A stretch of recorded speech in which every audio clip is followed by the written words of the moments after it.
سورہ بقرہ کا 10واں رکوع۔ اللہ کے نام سے شروع جو بہت مہربان رحم والا۔ اور جب ہم نے بنی اسرائیل سے عہد لیا کہ اللہ کے سوا کسی کو نہ پوجو اور ماں باپ کے ساتھ بھلائی کرو اور رشتہ داروں اور یتیموں اور مسکینوں سے اور لوگوں سے اچھی باتیں کہو اور نماز قائم رکھو اور زکوٰۃ دو، پھر تم پھر گئے مگر تم میں کے تھوڑے اور تم روگردہ ہو۔ اور جب ہم نے تم سے عہد لیا کہ اپنوں کا خون نہ کرنا اور اپنوں کو اپنی بستی سے نہ نکالنا، پھر تم نے اس کا اقرار کیا اور تم گواہ ہو۔ پھر یہ جو تم ہو اپنوں کو قتل کرنے لگے اور اپنوں میں سے ایک گروہ کو ان کے وطن سے نکالتے ہو، ان پر مدد دیتے ہو، ان کے مخالف کو گناہ اور زیادتی میں، اور اگر وہ قیدی ہو کر تمہارے پاس آئے تو بدلہ دے کر چھڑا لیتے ہو اور ان کا نکالنا تم پر حرام ہے، تو کیا خدا کے کچھ حکموں پر ایمان لاتے اور کچھ سے انکار کرتے ہو؟ تو جو تم میں ایسا کرے اس کا بدلہ کیا ہے مگر یہ کہ دنیا میں رسوا ہو اور قیامت میں سخت تر عذاب کی طرف پھیرے جاؤ گے، اور اللہ تمہارے کوتکوں سے بے خبر نہیں۔ یہ ہیں وہ لوگ جنہوں نے آخرت کے بدلے دنیا کی زندگی مول لی، تو نہ ان پر سے عذاب ہلکا ہو اور نہ ان کی مدد کی جائے۔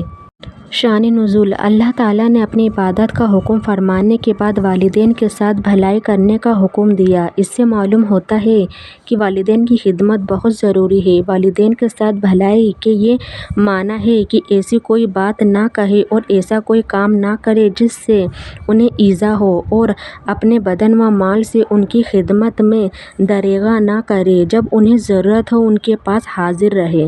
مثلا اگر والدین اپنی خدمت کے لیے نوافل چھوڑنے کا حکم دے تو چھوڑ دے، ان کی خدمت نفل سے مقدم ہے۔ مثلا واجبات والدین کے حکم سے ترک نہیں کیا جا سکتے۔ والدین کے ساتھ احسان کے طریقے جو احادیث سے ثابت ہیں یہ ہیں کہ تہہ دل سے ان کے ساتھ محبت رکھیں، رفتار و گفتار میں و برخاست میں ادب لازم جانے، ان کی شان میں تعظیم کے لفظ کہے، ان کو راضی کرنے کی سعی کرتا رہے، اپنے نافس مال کو ان سے نہ بچائے، ان کے مرنے کے بعد ان کی وصیتیں جاری کرے، ان کے لیے فاتحہ، صدقات، تلاوت قرآن سے ایصال ثواب کرے، اللہ تعالیٰ سے ان کی مغفرت کی دعا کرے، ہفتہ وار ان کی قبر کی زیارت کرے۔ والدین کے ساتھ بھلائی کرنے کے یہ بھی داخل ہے کہ اگر وہ گناہوں کے عادی ہو یا کسی بد مذہبی میں گرفتار ہو تو ان کو بنرمی اصلاح و تقویٰ اور عقیدہ حقہ کی طرف لانے کی کوشش کرتا رہے۔ اچھی بات سے مراد نیکیوں کی ترغیب اور بدیوں سے روکنا ہے۔ حضرت ابن عباس رضی اللہ تعالیٰ عنہ نے فرمایا کہ معنی یہ ہے کہ سید عالم صلی اللہ تعالیٰ علیہ وآلہ وسلم کی شان میں حق اور سچ بات کہو، مگر کوئی دریافت کرے تو حضور کے کمالات و اوصاف سچائی کے ساتھ بیان کر دو، آپ کی خوبیاں نہ چھپاؤ۔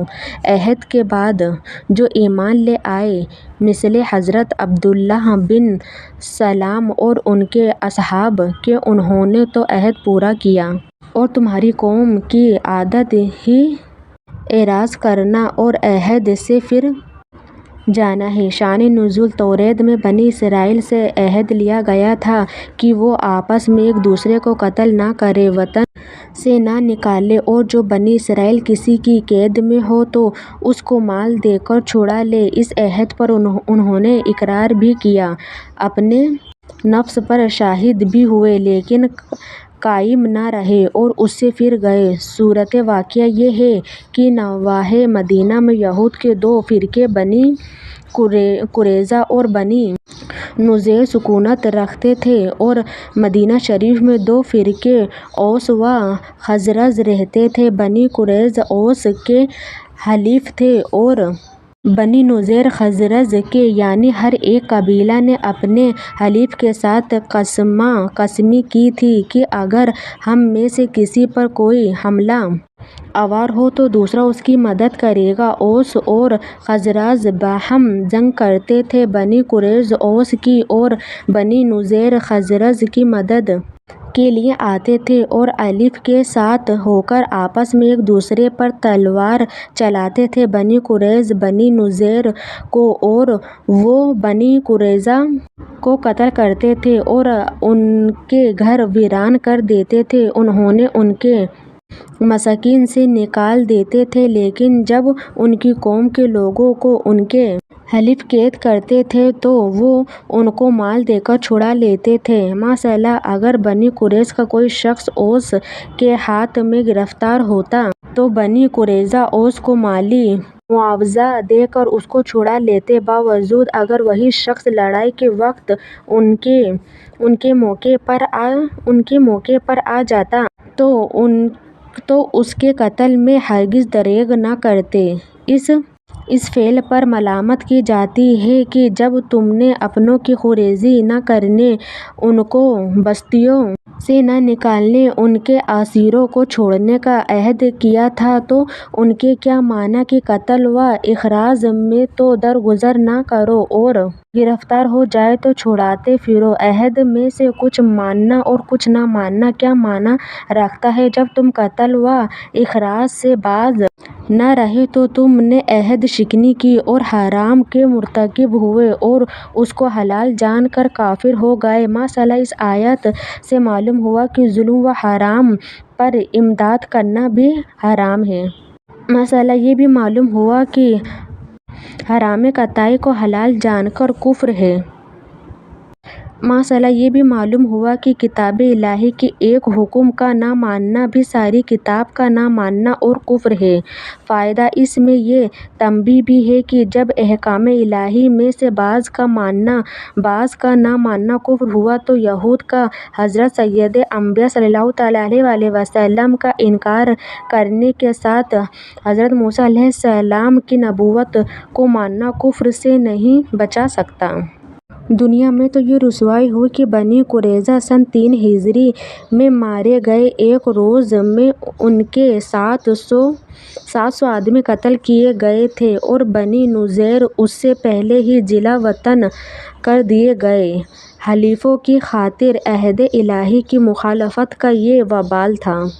مثلا اس سے معلوم ہوا کہ کسی کی طرفداری میں دین کی مخالفت کرنا علاوہ اخروی عذاب کے دنیا میں بھی ذلت اور رسوائی کا باعث ہوتا ہے۔ اس میں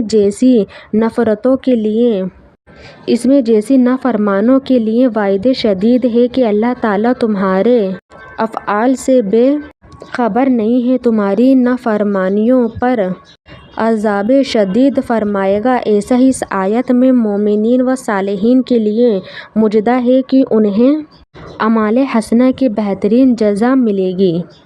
اس کتاب سے توریت مراد ہے جس میں اللہ تعالیٰ کے تمام عہد موجود تھے۔ سب سے اہم عہد یہ تھے کہ ہر زمانہ کے پیغمبروں کی اطاعت کرنا، ان پر ایمان لانا اور ان کی تعظیم و توقیر کرنا۔